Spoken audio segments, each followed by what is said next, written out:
global workforce has to be reskilled to adapt to the changes that AI is going to bring.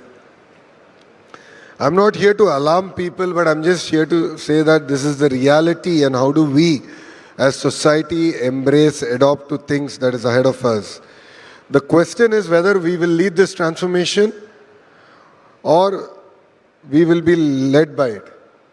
So there are two very fine distinctions between these. So as a state, we have taken a very, probably a different approach, where we've come up with a three-part framework. The first is, of course, reskill, redefine, and reimagine. On the reskilling, it's very clear that by 2025, 97 million new roles are expected to emerge globally. So we as a state have created a platform called Naipunyam, which we are going to launch, which is not merely an aggregator of supply and demand, but we are using conversational AI to assess their skill level across various trades. So it could be a carpenter, an air conditioning mechanic, or even a lift mechanic, all the way to an AI engineer, and to look at how we can use online and offline courses to ensure they're reskilled and they are up to date and they are able to adapt to the changes that are happening across board. The second is the redefining productivity and human-machine collaboration. You know, honestly, AI is not a replacement to our creative thinking. So the other day I was in a university and we were talking about higher ed reforms.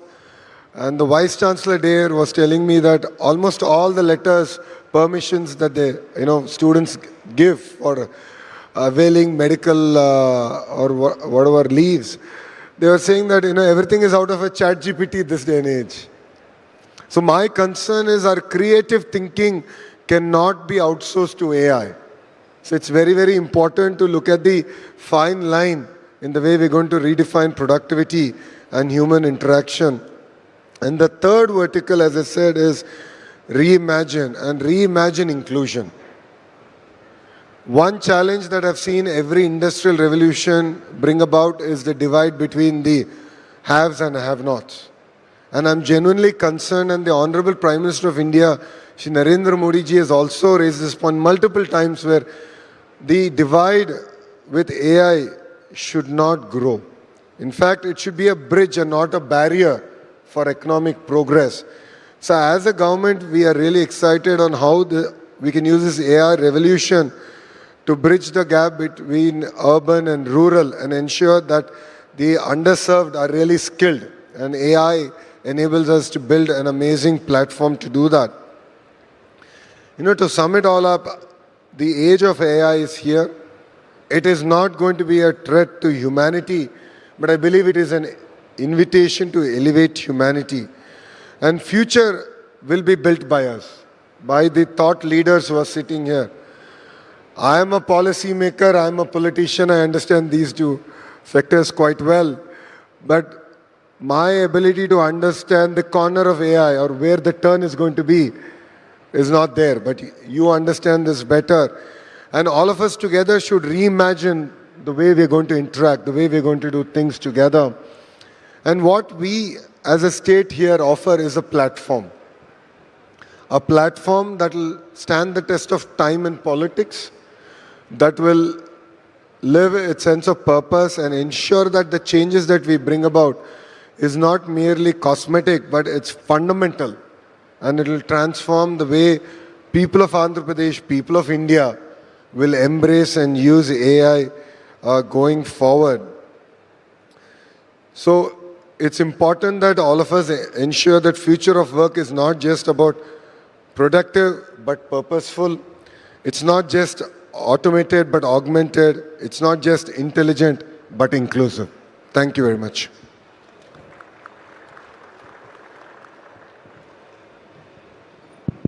Honorable Minister, thank you. Thank you very much for your insights onto what the impact, what we should try as a country, as government, as individuals, try and see how we can get the right leverage from AI.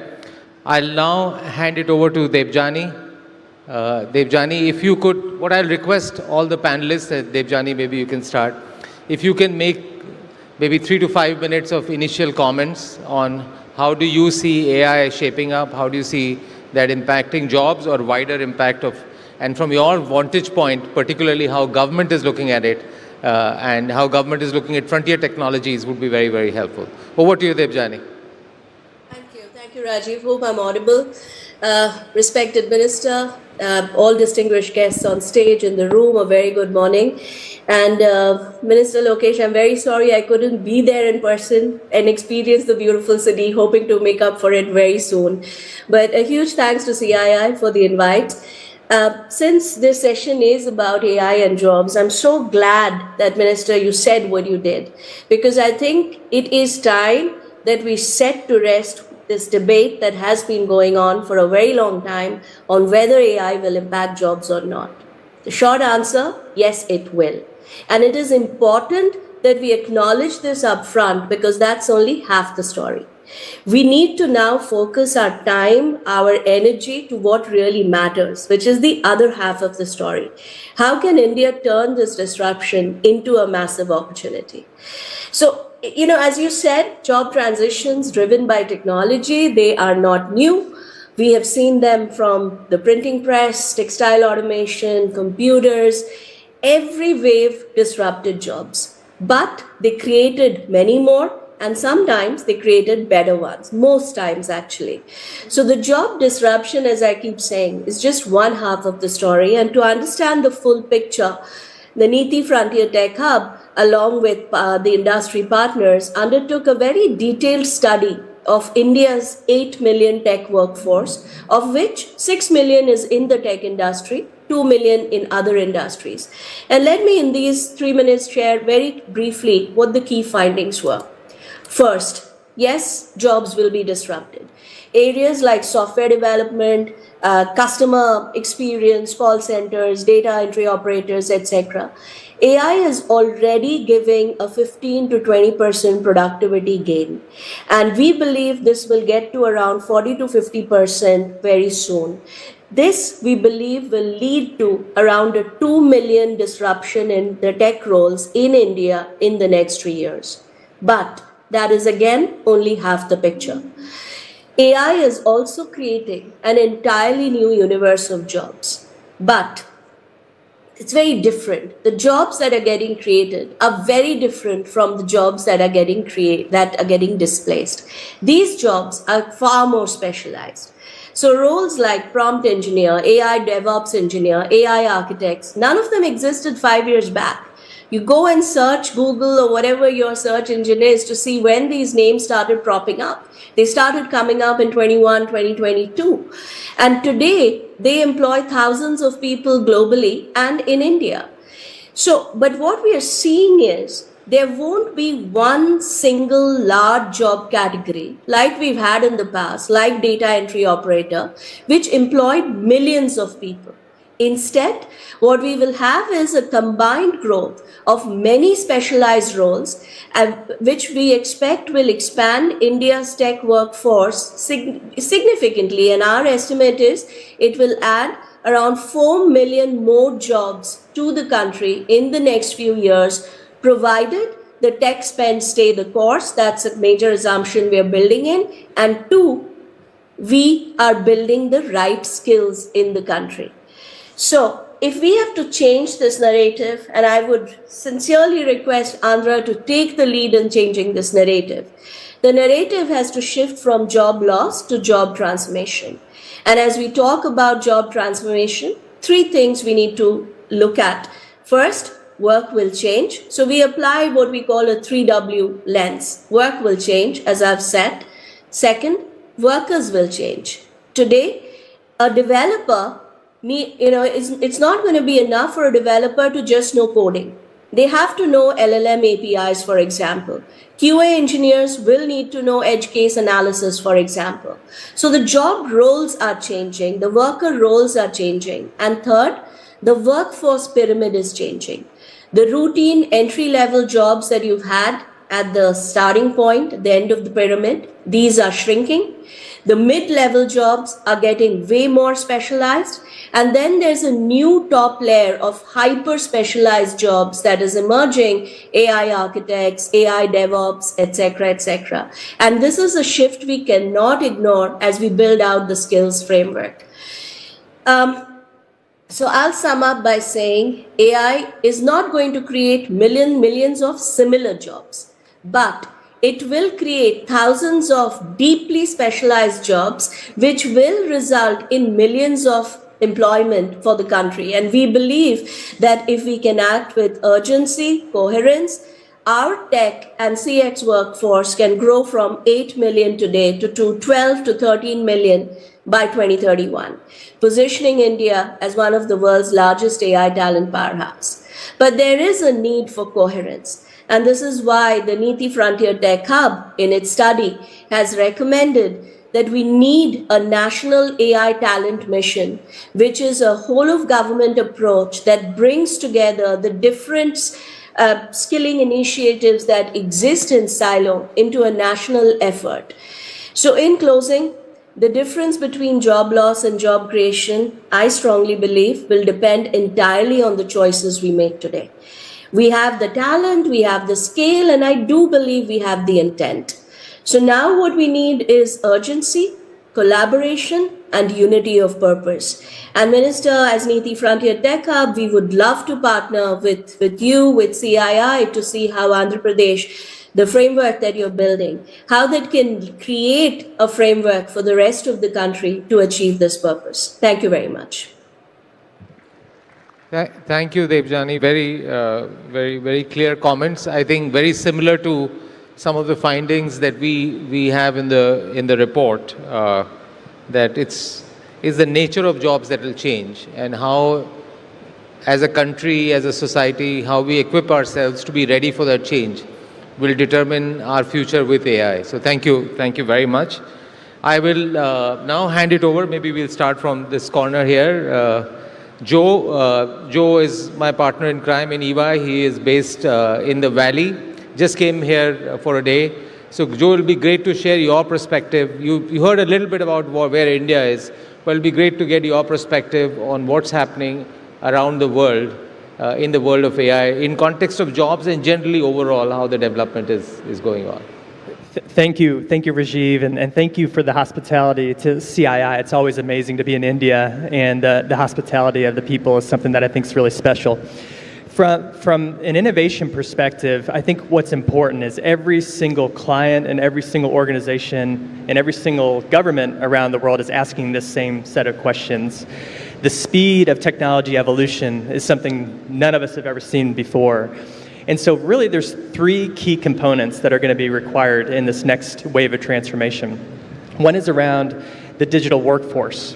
And when you think about the digital workforce, and we're in India today, what you're looking for is digitally native and AI-led workforce. India actually has the youngest workforce and the most generative AI usage in the world. So India is really well positioned from a workforce perspective. That's number one. The second component around the next wave of AI evolution is data infrastructure. So without data, there is no AI, and the data infrastructure is so critical. That includes everything from the infrastructure that the government sets up. It includes digital commerce, as well as the network capability that is in place. And again, India, I think, is leading the way from that perspective. The third is what we've talked a lot about already today, which is, I refer to it as the innovation muscle. So innovation muscle means the training, the reskilling, the culture, the entrepreneurial spirit of the organization or the country is going to be actually, in my opinion, the most important component as we think about the future of jobs. Now, to be clear, and I think we've heard this today, I think every industry is going to have a massive transformation as a result of AI. Every industry will be impacted. We are seeing some industries impacted more quickly than others. For example, finance and professional services. Those jobs can be, those jobs today that are repeatable, they can actually be automated with agentic AI. But every industry, from manufacturing to healthcare to life sciences to consumer packaged goods, will be impacted by AI. So when we think about jobs of the future, what we think about is there's three components. Level one is humans plus AI. That's actually what a lot of us are experiencing today. We're using Copilot, we're using other tools and technologies to help us do our jobs better. Some productivity gains, some quality gains, but not significant change yet. What I think is going to be really significant is level two, which is where humans manage agents. So if you think about that, that means that you need to onboard the agents, you have to recruit the agents, you have to train the agents, you have to certify the agents. This is an entirely new workforce that doesn't currently exist. That's going to be a big area of job growth. Level three is actually where humans are managing the intelligent orchestration of agents plus physical AI. So that's when things really start to progress very quickly, when you talk about agents and physical AI. And if you think about the job growth there, for example, physical AI, we talk about the actual data required to simulate these robots. We talk about the testing required to simulate these robots, and then the certification to put these in place. Some components around sovereign AI are really critical as well. So how do you actually orchestrate that at the local level, whether it's within a country or jurisdiction? So to me, as I think about India, I think that from a global perspective, it's massively ripe for really taking advantage of this next AI evolution. You have the right digital infrastructure in place. You certainly have the right talent. And I think the key is going to be, can we put together the right innovation muscle to train the next generation of workforce as quickly as possible? Because the world needs India to be successful, because that's going to be the next wave of growth from a technology perspective. Thank you. Thanks, Joe. You're right. I think both in terms of skilled workforce and also the amount of data that we have, I think if we can tap into that, whether using sovereign data or sovereign AI or other things, and also skilling our workforce and building use cases here, I think we could at least, on the innovation side, we may be slightly behind, but at least on the use case side and leveraging that internally for our efficiencies, I think it's a great opportunity. I'll now hand it over to Professor Soumitra Datta. He is been a dean in some of the leading universities in the world and is very actively, both from an academia and industry side, very actively engaged in AI and modern technology. So it'll be great to get your perspective, Professor. Thank you very much, Mr. President, and good morning to everyone. We have already heard a number of very interesting comments, so I'll just try and complement that with some perhaps slightly contrarian perspectives. As a professor in academia, I'm very worried when I read reports like yesterday in the Wall Street Journal, when the journal is predicting that the 2026 class is seeing the worst year in terms of employment that they have seen in more than a decade. When I look at not just, for example, there's a lot of talk of reskilling, which is very important, I don't deny that, but what about the millions of young graduates coming out of university today? What about their jobs? What about their careers? I think these are very important questions ahead of us.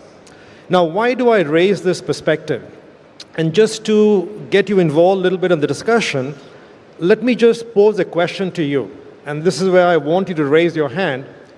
How many of you think today AI, whatever you define as AI, is roughly equal to human capability, human intelligence, roughly whatever you define as that? Just raise your hand if you believe today we are roughly equal. Okay, very few hands. In 5 years' time from now, raise your hands. How many of you think we'll be roughly equal? Okay, many more. In 10 years' time, how many of you think? Pretty much everyone. Okay, thank you. Now, if you look at what human beings do, we do essentially three buckets of things. So we interpret patterns in data, whether it's marketing data, machine data, whatever. We create new patterns, creativity that you talked about earlier, and we form human relationships. Empathy, that's very important. Take the first part, interpreting data. Hands down, machines do it better. No question about that. Creating new patterns, creativity. Maybe you have a question mark on that, but believe me, today machines are almost as good in almost every domain. Now, you still have human designers in many domains, but they often are just orchestrating the output of machines, suggesting possible patterns out there. So machines are there or better than human beings in most of that area. You might argue and say empathy is just for human beings. That's what machines cannot do. Have you heard of a bot in China called Yonsei, which is the real-life girlfriend of more than 600 million Chinese males? Now, this is not a joke. This is a real-life implementation of the movie Her, in which the man falls in love with the operating system, released in 2013. Now, you might think, well, these are funny examples, but guess what? Bots are now being used for psychological counseling, counseling teenagers, people with mental health conditions, and they're actually often seen as better than human counselors. So what I'm just trying to say is that if you look at all the three dimensions, analyzing patterns, creating new patterns, forming relationships, machines are actually getting there. Now, if you look at what's at stake out here, so on one hand, you have the pressure to keep on automating, improving efficiency, and that's where we talk about AI being used more and more in industry, and that's very good. Productivity is an important goal to achieve. But we also have to think about humanity, because as machines and people become two equal resources, it is our decisions as leaders in industry and government about how do we build a balance between humans and machines. That is a very important notion, that decisions that we make will decide which way we tip the balance. Now, what is at stake out here? If you tip the balance more towards productivity, of course, in principle, you're helping the economy. And the pressure will be to, in fact, push the economy, push productivity as much as possible. That's one reason why you will see a lot of companies now slowing down hiring, a lot of companies, in fact, using AI much more to do different things in their own organizations. But the risk out there is if you go too hard on that pedal of productivity and economy goes up, you risk human dignity. Because we as human beings, our core, the industrialized society in which we live, a core element of human dignity is the ability to be able to earn a living, to be able to do a day's work, and to be able to put food on the table for the family. Now, how do you in fact balance the two is, I think, the most important decision in front of us. And I don't think, honestly, today that most companies, most national governments are really looking at that in a sensible, deep manner. Today, the often politically correct approach is, well, technologies are to empower people. It'll make you better. It'll make you, in fact, more productive. And that's politically acceptable. That's politically more sellable. Even in the tech companies, it is an easier sales argument to say that, well, technology will actually enable you and help you become better. What about the fact of large-scale unemployment? What about the fact when people don't have full jobs? That is not an unreal prospect. Look at what's happened in agriculture, manufacturing, and services. Agriculture, mechanization in the West, employment has shrunk dramatically. Manufacturing, go to the latest manufacturing shops, typically in anywhere in the world, the number of people employed has become very, very small. It's mainly robots, mainly machines. In services, today, of course, you have a lot of people employed, but the reason for that is mainly that humanoid robots are not yet at the price value point at which you can use them to replace humans, because the cost ratio is just simply too high, the value ratio is too poor. So we're not yet at that point of replacement. What will happen in 10 years' time when humanoid robots will become cheap enough and good enough to replace replace a nurse, replace a hotel worker? That is the big question mark for us that we have to grapple with. So let me stop out there, but I just want to say that I think the real question, the real challenges out here that I don't think we are really fully addressing in government and industry. Thanks, Sumitro. Thanks for a slightly different viewpoint.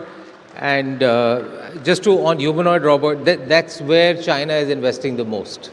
So if you go to China, their largest investment in AI is not computational AI, but humanoid robots. So that change will also come much, much faster than what we are anticipating. I'll now pass it on to Sharon. Sharon is an executive director, lead at Korea University. Sharon, your opening remarks, please. Great, thank you.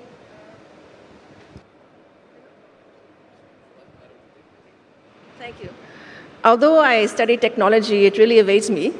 I really appreciate the comments by my panelists. Maybe I thought of providing a little bit of a different perspective, given that instead of looking on top and in the future, I look in the reality right now.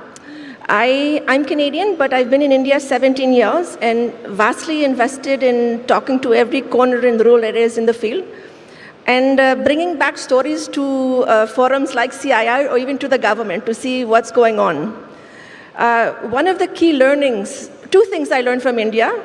There are several decades in one country. Some people are at the forefront of the decade, like one of our panelists.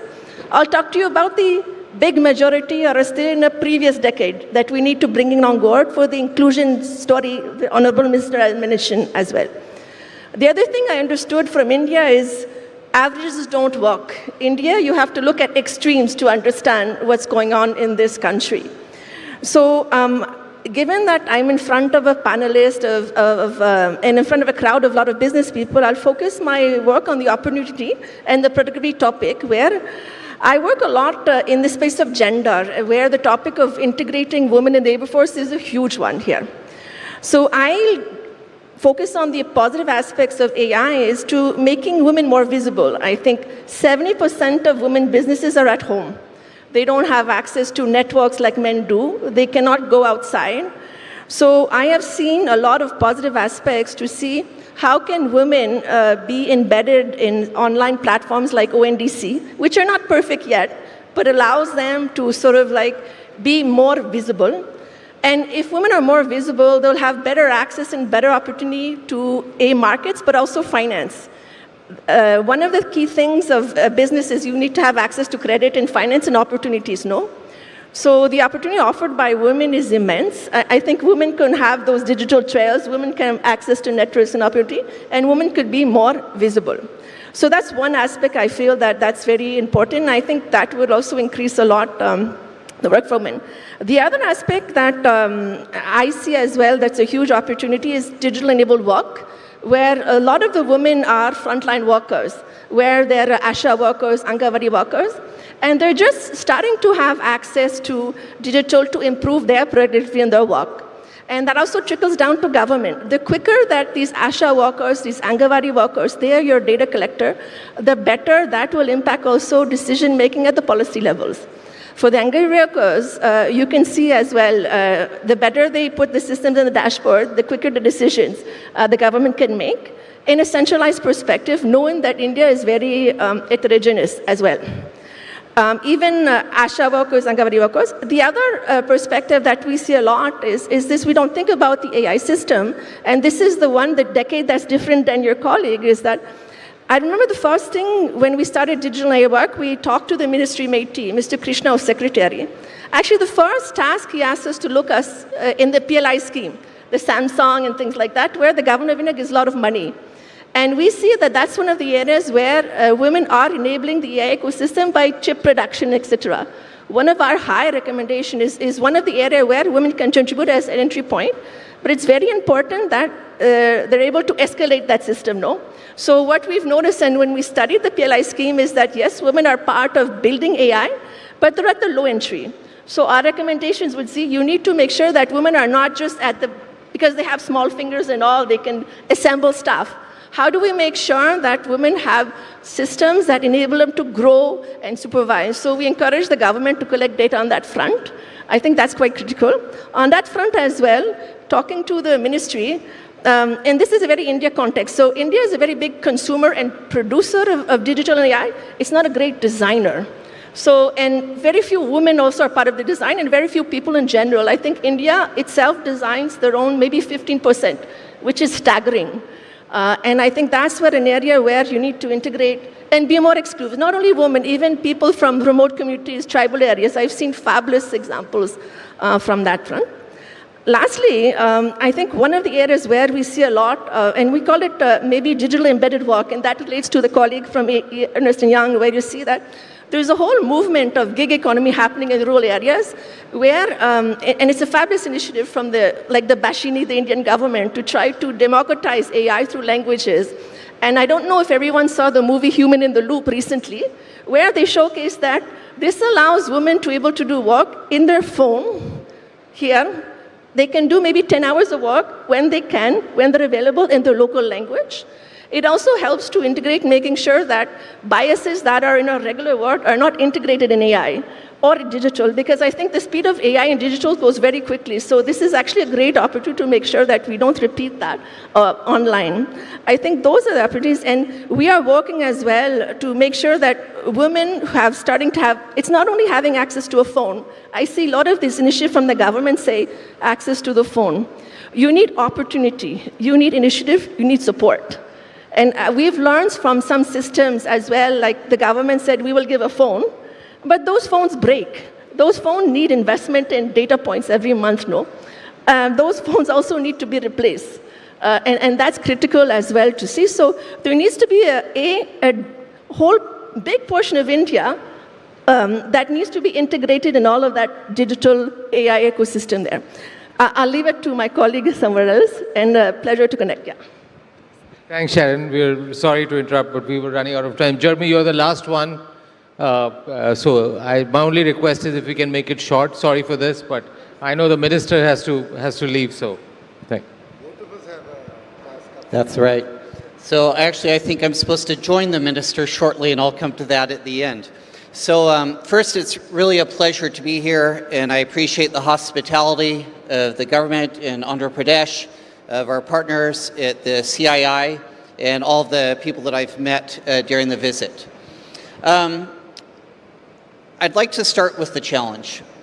We've heard a little bit on the numbers in India from Joe, also what that means in finance and professional services.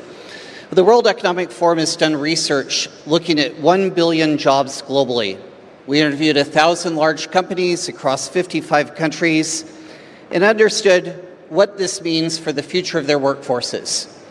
And what we saw is that we will lose roughly 92 million jobs in the next 5 years.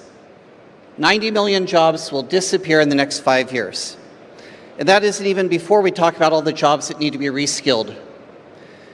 But the good news is there's an opportunity to create 170 million new jobs. But those new jobs won't come on their own. It will take conscious action. It'll take programs from employers in how they design, how they reskill their resources. It'll require partnerships between universities, corporations, and the state to prepare the next generation of talent for those roles. It also means that we actually have to adapt to a new workforce, because many of those jobs won't come from the large traditional industries. They'll come from entrepreneurs. And those entrepreneurs will need new support networks. They'll need digital public infrastructure, building on what you have in India here with Aadhaar, UPI. But we'll also need a digital infrastructure that allows for cybersecurity, that allows for SMEs to be able to scale and unlock capabilities. So all those things are going to come together.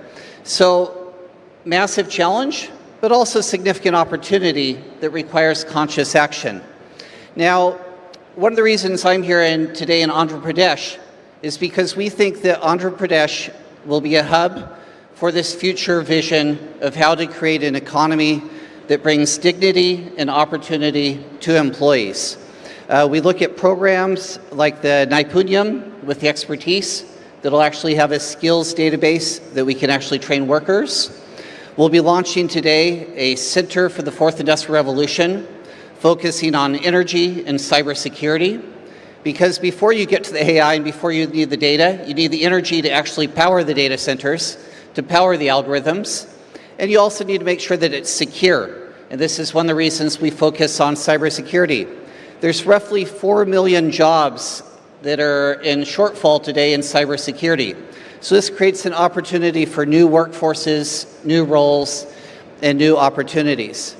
And last is we really appreciate, I think there's roughly 70% of the graduates here in Andhra Pradesh are focused on STEM roles.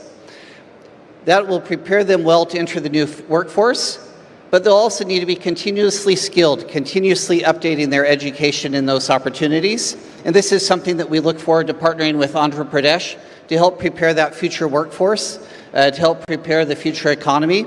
And I think together we can contribute to a nation and a global economy that's more prosperous, more equitable, and more meaningful for everyone in it. So thank you, Rajiv, and thank you to the Minister for hosting us here today. Thank you, Jeremy. Thank you very much. Honorable Minister, you've heard different perspectives, different dimensions of this.